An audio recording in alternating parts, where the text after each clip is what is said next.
বলো, কেমন আছো তোমরা? ভালো তো নিশ্চয়ই আছো। খুব গরম পড়েছে, বিশাল গরম পড়েছে, বুঝেছো? আমার কৃষ্ণনগর নদিয়ায় বাড়ি। এত গরম পড়েছে এখানটা, সব জায়গায় পড়েছে। মনে হচ্ছে যে আমাদের এদিকেই বেশি পড়েছে। বৃষ্টি নেই, কিছু নেই।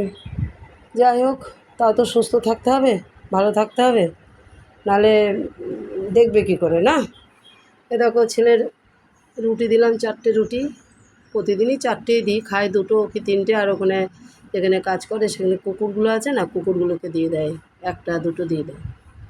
হ্যাঁ, এই 4টে রুটি দিয়েছি। আর এই যে তোমার একটা ভুজিয়া ভাজা দিয়েছি, যেরকম ধরো পেঁয়াজ, আলু, কালো জিরে, কাঁচা লঙ্কা, ডিম একটা দিয়ে দিয়েছি। আর একটা মিষ্টি দিয়েছি, জল, ফ্রিজের ঠান্ডা জল।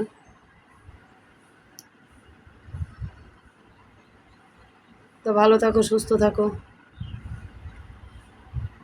সাবস্ক্রাইব, লাইক, শেয়ার করতে থাকো। আর খুব ভালো থাকো। জল খাও বেশি করে, গরমকালে খুব জল খেতে হয়। জল খাও আর খুব সুস্থ থাকো, ঠিক আছে?